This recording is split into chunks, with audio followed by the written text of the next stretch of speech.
हमारे कांग्रेस पार्टी का कल 2 दिन से हमारा जो गांधी भवन में उत्तम कुमार रेड्डी जी जो फार्मर्स के लिए बोलन के लिए हम एक दिन धरना बैठे हैं। धरना बैठने के रात में केसीआर साहब कांग्रेस पार्टी को गालियां दिए, हम भी गालियां शुरू करे, उन्हें भी गालियां दे रहे, हम भी गालियां दे रहे। अरे हम पब्लिक के लिए लड़ रहे हैं, पब्लिक के लिए पूछ रहे सीएम को। अब वो सीएम क्या बोलता, पब्लिक के लिए नहीं पूछना, पब्लिक के लिए गांधी भवन में नहीं बैठना कहते, इसलिए उन्हें वहाँ से गालियाँ दे रहे। हम बोल रहे हम पब्लिक के लिए लड़ेंगे, पब्लिक के लिए कुछ भी करेंगे, हमसे लड़ेंगे, आप क्या तो भी गालियाँ दो, अगर आप गालियाँ दो हम भी गालियाँ दे देंगे। एक है कल हमारा ये मंत्री जी श्रीनिवास यादव साहब बोले कि कैप्टन हमारे उत्तम कुमार रेड्डी का पैसों के लिए बॉर्डर में काम करा करते। मैं ये बात बोल रहा हूँ, जो बॉर्डर में काम करने वाले पैसों को लिए करते क्या? अरे वहाँ जान जाने का मूवमेंट रहता जी, वहाँ कौन आके किधर से मारता नहीं मालूम, किधर से कौन जान निकालता नहीं मालूम, किधर से कोई आके ऊपर गिरता नहीं मालूम। पाकिस्तान और चाइना भारत देश के इंडिया के बीच में ऐसे वारों में अपन का उत्तम कुमार रेड्डी लड़े हैं। उन्हें कैप्टन थे, प्लेन का कैप्टन थे। प्लेन एक बार उनका जो फ्लाइट चल रहा है क्या वो एयरफोर्स से ब्लास्ट हुआ तो ब्लास्ट में उनका क्या बोलते हैं पीछे का कमर भी उनका हेड का हड्डी भी उनको टूट गए है। ऐसा आदमी को श्रीनिवास यादव बोलता है तुम पैसे के लिए तुम वहाँ गए कहते, ऐसा पैसों के लिए बॉर्डर में लड़ते कोई तो भी। इसलिए मैं उसको वो ये श्रीनिवास यादव दादागिरी का बाधा करते हैं, पूरे हैदराबाद में बैठते वो दादागिरी का आदत हो गई उनको, वही दादागिरी के हिसाब से बाधा कर रहे उन्हें। हम बोले बे आप ऐसे बाधा नहीं करना, जो बॉर्डर में कर रहे हैं वो लोगों को आप क्या बोलते हैं अवमानम तौहीन कर रहे हैं आप लोग। इमीडिएट लोगों को सारी बोलना, तुम एक गलत बात करे, तुम वो लोगों को गलत बात करे तुम सारी बोलना, जो बॉर्डर में करे से है वैसे लोगों को सारी बोलना, ऐसा गलती बात नहीं करना। उत्तम कुमार रेड्डी को भी सारी बोलना बोल के मीडिया की तरफ से मैं उनको बोल रहा हूँ, ठीक है। और एक बोलता है अभी क्या बोल रहे अभी, हाँ ठीक है ये तो छोड़ दो, श्रीनिवास यादव का पहलवान है, पहलवानी गिर के बातें करते रहते, हम भी ठीक है, हम भी कुछ कम नहीं है, वक्त है तो हम भी लड़ने के लिए भी रेडी रहते हैं, वैसे आगे पीछे नहीं होते कांग्रेस की पार्टी के में भी। बस सॉरी नहीं बोला, माफी नहीं चाहता, नहीं सारी बोलना ही पड़ता, नहीं बोलो तो कहीं मैं हैदराबाद में तो कुछ नहीं बोल सकता, हमारे संगारेड है तो मैं बराबर श्रीनिवास यादव को घेरो ही कर रहा हूँ, मैं तो सवाल ही नहीं वैसा। और एक बात क्या अपन लॉकडाउन है क्या अभी, ऐसा तो नहीं दिख रहा मेरे को, तो लॉकडाउन पूरा निकाल दिया, खाली लॉकडाउन बोल के पुकार दिया, मगर लॉकडाउन तो चल रहा ही नहीं, पूरे पब्लिक पूरा बाहर फिर रहा है। वाइन साहब खुला कर दिए, मोदी साहब केसीआर साहब दोनों रात को बात कर लिए, दिन में पूरा खुला कर दिए। अब क्या हाल है, एक एक वाइन्स के 1000 2000 1500 500 लोग वाइन से कोने ठहर रहे, वो लोगों को कराना नहीं आता क्या फिर?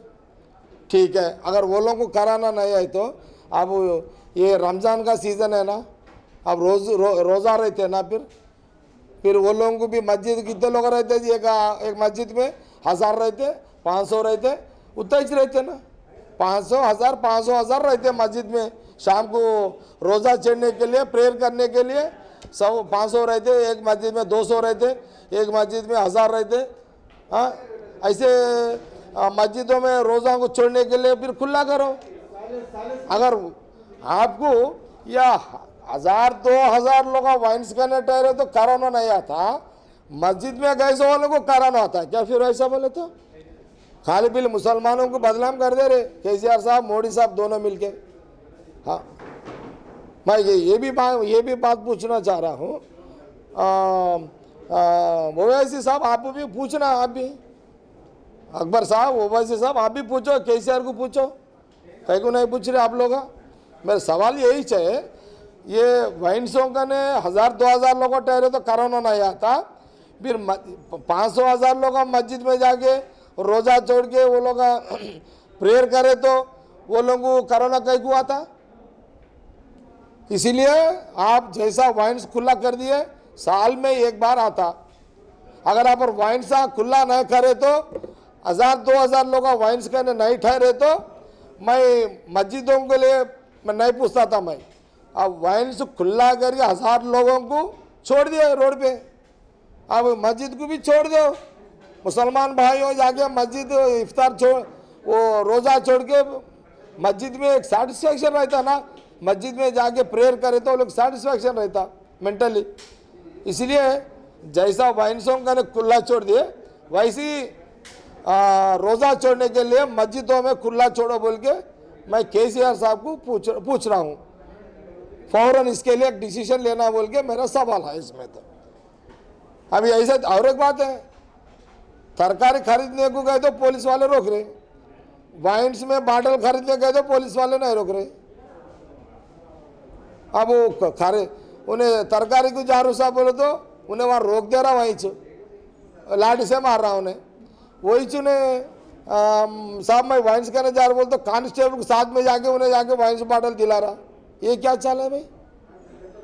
इसलिए फौरन जैसा वाइन्सा खुला करे वैसा ही मस्जिद भी खुला करके मुसलमान भाइयों को रोज़ा छोड़ने के लिए मस्जिद में जाके प्रेयर करने का मौका दे बोल के केसीआर साहब का मेरा दरख्वास्त है।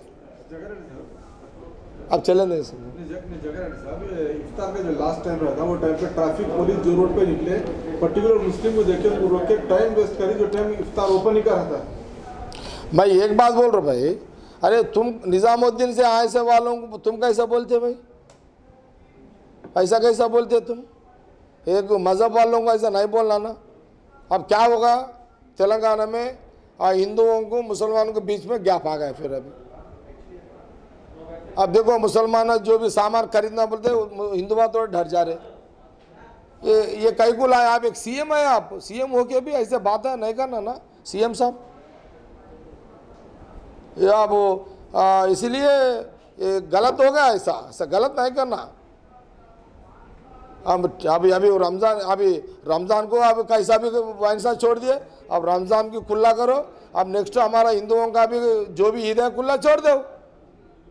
अब लॉकडाउन ऑलरेडी निकाल दिए तुम, अभी हाई क्या बोल के लॉकडाउन यहाँ फौरन पहले तो ये मस्जिदों का क्लियर करके वो लोगों को नमाज पढ़ने के लिए रोज़ा छोड़ने के लिए मस्जिदों को क्लियर करो बोल के मैं सीएम साहब से दरख्वास्त कर रहा हूँ। दिसंबर तक इसको कंटिन्यू करो बोल के डिमांड करे थे इससे पहले। हाँ मैं दिसंबर तक रखो बोल के बोला मैं, मगर कहाँ सुने ने? ऑलरेडी लॉकडाउन निकाल दिए ना। जब तुम मैं कई को बोला कि कौन सा ईदों का नहीं होना, कई को बोला कोई भी बाहर निकालना जान अच्छा रहे तो जिंदगी रहता बोल के बोला मैं। मगर केसीआर साहब क्या करे, वाइन्सों को खुला कर दिए। अब वो जिस दिन आप वाइन्स खुला कर दिए हज़ारों लोग बाहर आ गए। लॉकडाउन का फ़ायदा क्या है अभी? इसलिए मैं भी अब दिसंबर को भूल गया। अभी रमज़ान के लिए मस्जिदों को मौका दे बोल के मैं पूछ रहा हूँ, मेरा क्या गलती है? ओके चलो।